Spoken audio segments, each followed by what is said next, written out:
working to connect a region of over 600 million bridges between our lands.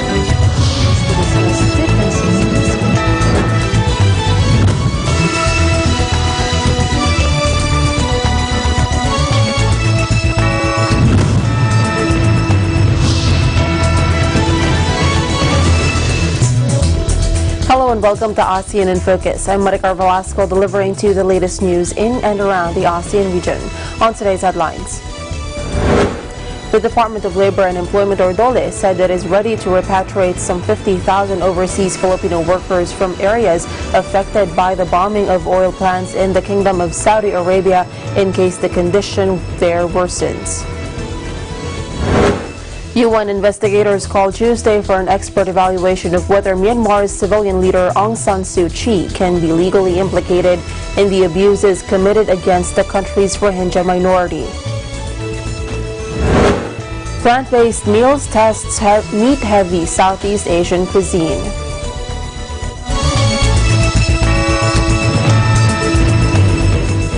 The Department of Labor and Employment, or DOLE, said it is ready to repatriate some 50,000 overseas Filipino workers from areas affected by the bombing of oil plants in the Kingdom of Saudi Arabia in case the condition there worsens.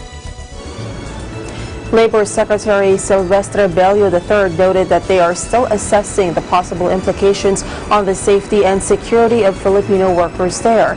He added that they are monitoring developments in the area. Bello reported that there was no Filipino casualty in Saturday's drone attack at the Abcay plant in the kingdom, affecting nearly half of the country's oil production, which is about 5% of the global daily output. The attacks were allegedly perpetrated by Houthi rebels in Yemen. The DOLE secretary added that they are in close coordination with the Department of Foreign Affairs on the possible repatriation in case the situation worsens and poses dangers to OFWs. A new humanitarian snapshot from the UN's Office for the Coordination for Humanitarian Affairs for Asia and the Pacific shows that between intensified conflict and serious disasters, thousands remain displaced in the region. At least 40,000 Lao people and 24,000 in northern Thailand were counted displaced in the last week, with 32 people reportedly killed, all due to severe flooding caused by two major tropical storms, Podul and Kajiki. Heavy rains in Bangladesh have flooded Rohingya refugee camps in Cox's Bazar, affecting some 28,000 people, while in the Philippines, moderate to heavy rains brought by Tropical Depression Marilyn prompted evacuations as high tides damaged homes and caused river overflows. Meanwhile, in Myanmar, a flare-up in conflict between the country's military and Da Nang National Liberation Army a few days ago displaced more than 1,200 people, mostly elderly and children, in just 3 days.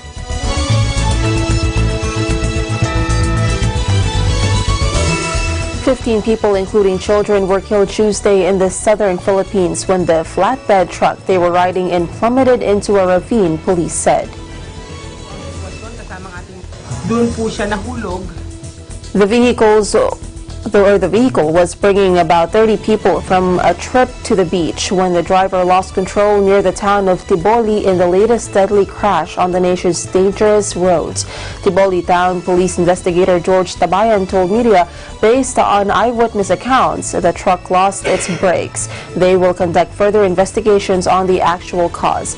The dead included children aged between 1 to 6 years old, with at least 11 other people rushed to hospital due to their injuries. The group had come from a swimming party at a beach in neighboring town and were on their way home when the accident occurred.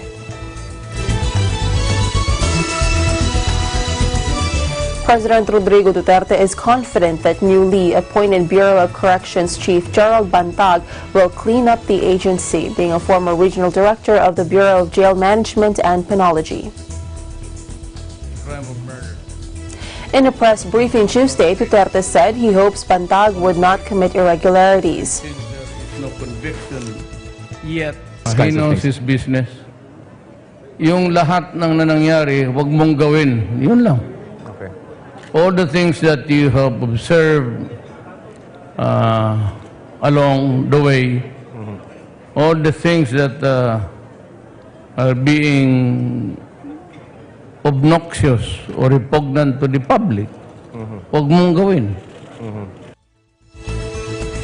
Bantag, former regional director of BJNP in Region 4-B Mimaropa and former warden of the Parañaque and Manila City jails, replaced Nicanor Faeldon, who was dismissed by the president for disobeying his order to stop the release of almost 2,000 heinous crimes convicts under the controversial Good Conduct Time Allowance law. Duterte defended Bantag's appointment, saying he was chosen for his professional competence despite pending criminal charges. Bantag was the jail warden when an explosion occurred at the Parañaque City Jail in 2016. He was among those hurt but still faced charges for the blast that left several inmates dead. Duterte is confident that Bantag will get to the bottom of the reported illegal drug trade inside the National Penitentiary. Drugs talaga. Ang drugs, effort of the drug activity in Manila, Greater Manila, is being controlled by prisoners who are inside the National Penitentiary sa Bucor. Yan ang sinasiguro ninyo.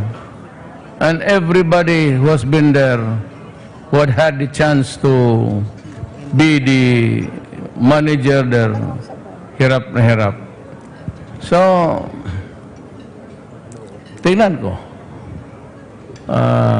Inaabuso nila, no? I'm sure that this guy from BJMP would know what to do. President Rodrigo R. Duterte on Tuesday said he wanted senior inmates 70 years old and up considered for parole. Ako, I'll ask the administrations, whoever will take over, or the Secretary of Justice to fast-track yung mga sakit na at talagang matatanda na. Ako mag-hit ako, 70 years or 75, 70. Duterte said due to old age or illnesses, these inmates can no longer run nor commit crime. Wala na yan eh.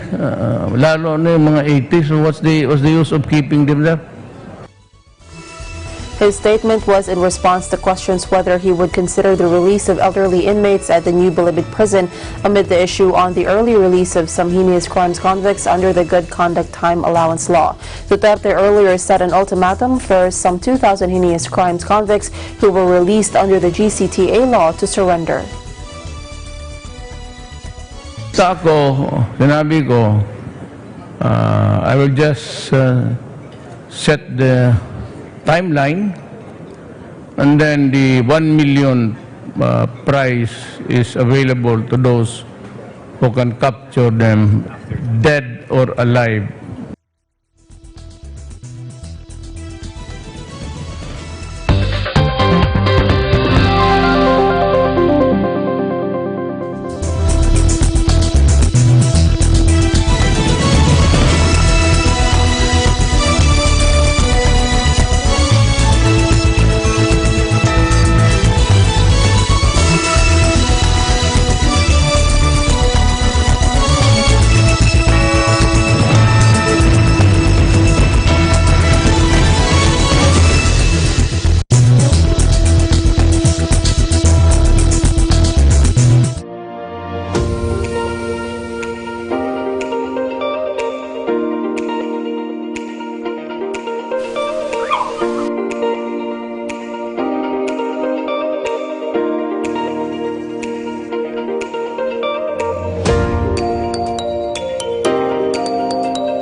When visiting the Philippines, Manila or Quezon City is a popular destination. But oftentimes the hustle and bustle of the city can be more stressful on your vacation. So when you feel the need to reconnect to nature or relax again, there's a beautiful oasis just outside of the city called the Garden at Ciudad de Victoria.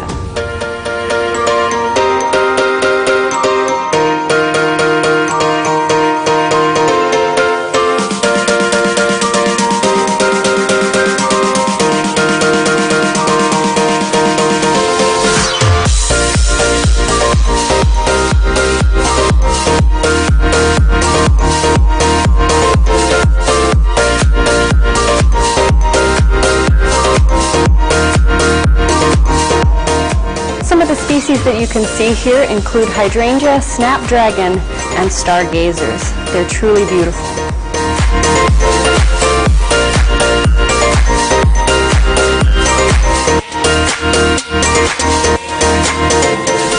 The gardens at Ciudad de Victoria are so peaceful, tranquil, and beautiful that it's become a haven for young couples and a very popular venue for engagement photos.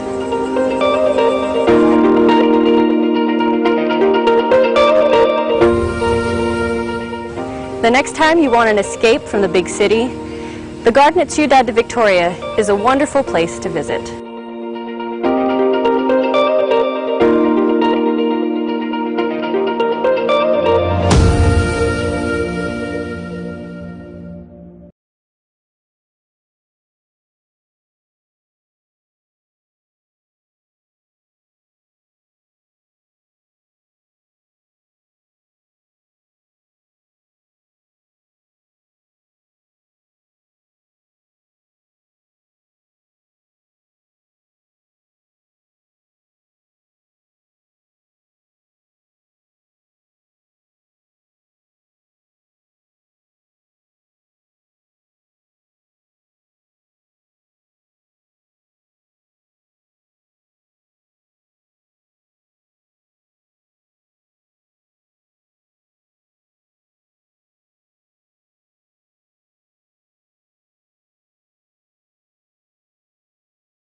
And in a damning report published Monday, the investigators warned that the 600,000 Rohingya still inside Myanmar's Rakhine state remain in deteriorating and deplorable conditions and continue to face a serious risk of genocide.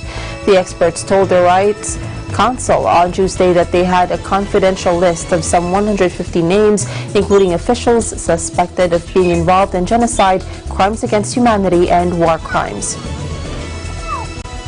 The time has come for the international community, whatever that is, to appreciate the fact that return is impossible now, and are we going to expect that 1.2 million people to continue to be hostages to the negotiations and the pretense that it's going to happen any day? Is there some sort of coordination with the Myanmar? Indonesian President Joko Widodo visits areas hit by forest fires in Sumatra Islands as authorities are making artificial rain to quell the haze that has choked neighboring countries. Kesengajaan yang terorganisasi atau memang rakyat yang ingin ke kebun. Kalau kita lihat keluasannya besar sekali, ya, ini terorganisasi. Nanti Polri coba ditanyakan ke Pak. Kalau upaya sudah kita lakukan, tetapi memang yang paling benar itu adalah pencegahan. Sebelum kejadian ini api satu langsung padamkan, satu padam yang benar. Tapi ini sudah karena kita berhadapan dengan hutan yang luas, berhadapan dengan lahan gambut yang luas. Kalau sudah apinya sudah banyak seperti ini memang untuk yang di sini sudah.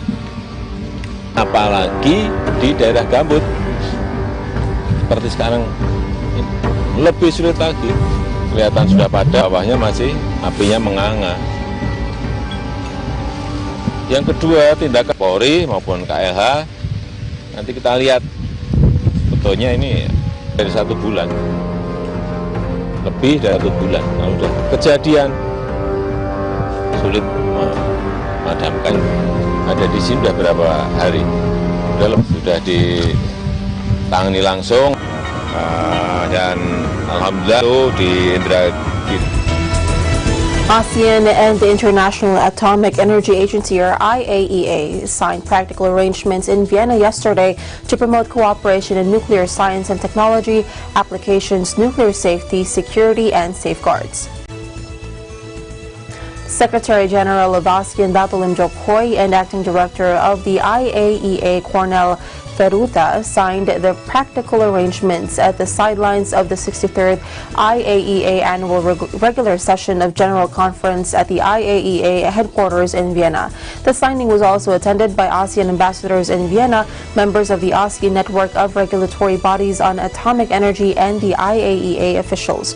According to Secretary General Dato Lim, the signing of this framework for cooperation represents a significant milestone in the cooperation between the ASEAN and the IAEA and provides the foundation for the organizations to expand the work on already existing as well as new projects in Southeast Asia. The practical arrangement is expected to serve as the overall framework for future collaborations between the two organizations. The IAEA has been an important partner to ASEAN given its advanced expertise and vast resources in the area of non-proliferation, nuclear safety, security and safeguards, and peaceful uses of nuclear energy through its work with various ASEAN sectoral bodies over the years. Prior to the signing ceremony, Secretary General Dato Lim met with Acting Director General Feruta, where they discussed how ASEAN and the IAEA could leverage on the practical arrangements to advance their cooperation. ASEAN would continue to welcome and seek the IAEA's assistance for regional activities to build its capacities and capabilities in policy, technology, and regulatory aspects of peaceful uses of nuclear energy. China and the Philippines have expressed their willingness to enhance cooperation through the Belt and Road Initiative for a better bilateral relationship between the two countries. During the meeting with Philippine President Rodrigo Duterte on Monday, Chen Miner, a member of the Political Bureau of Communist Party of China Central Committee and Secretary of the CPC Chongqing Municipal Committee, said China is willing to increase the exchanges between the two parties and promote mutual trust with the Philippines. Chen said China hopes to cooperate closely with the Philippines to build the high-quality BRI, jointly maintaining multilateralism and promote regional development, adding that Chongqing Municipality is willing to share the opportunities with the Philippine local governments to make new contributions by boosting exchanges and mutual learning from each other. Meanwhile, Duterte, also the chairman of the Philippines ruling Partido Demokratiko Pilipino Lakas ng Bayan or PDP Laban Party, thanked China for its help to the Philippines' development and said the booming bilateral relations have brought more opportunities to the Philippines. Duterte said the Philippines is ready to join hands with China to deepen the synergy between the BRI and the Philippines Build, Build, Build program. The Philippines is willing to work together with Chongqing Municipality to strengthen exchange and cooperation. Invited by the Philippine PDP Laban Party, Chen made a 5-day visit to the Philippines. During his visit, he also met with House Speaker Alan Peter Cayetano, PDP Laban Party Senator Aquilino Coco Pimentel III, and Davao City Mayor Sara Duterte. Chen also attended the Philippines-China or Chongqing Trade and Investment Forum in Manila with Philippine Finance Secretary Carlos Dominguez.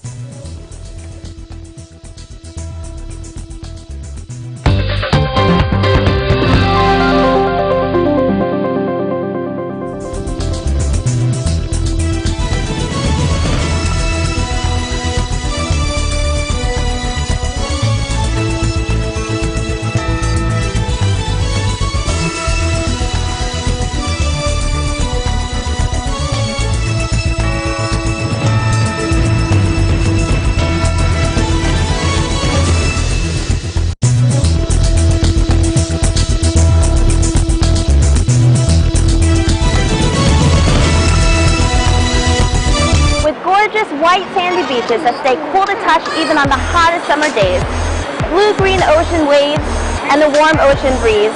There's no wonder why Dr. Beach has named Siesta Key, Florida, the #1 beach in the United States. Don't forget to watch episodes of Digital Nest every Tuesday and Thursday at 7:30 p.m. I'm Melissa Protest, coming to you from Siesta Key, Florida, and I am one with 25.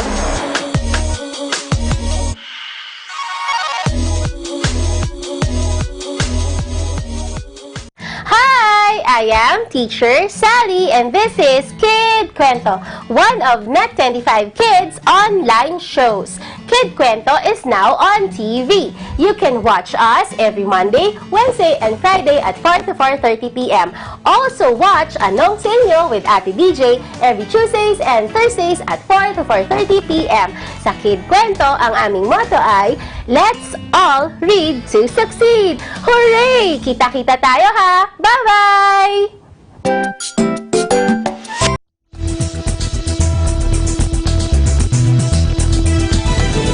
Welcome back. Spicy minced meat with basil, pad grafo, is a staple of Thai cuisine, but Chef Song Paul swears by his plant-based pork version as investors hope rising concerns about health and the environment create an opening for alternative protein in meat-heavy cuisines in Southeast Asia.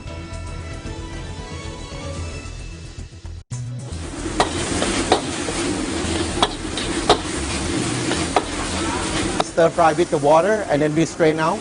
The reason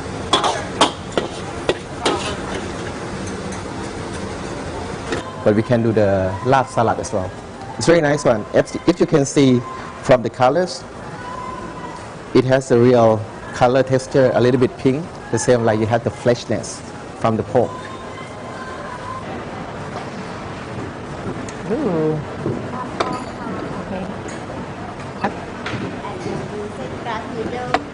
Okay. And I feel like if I had a bite of this and people didn't tell me that it was like faux meat, I might think like, oh, that's pork.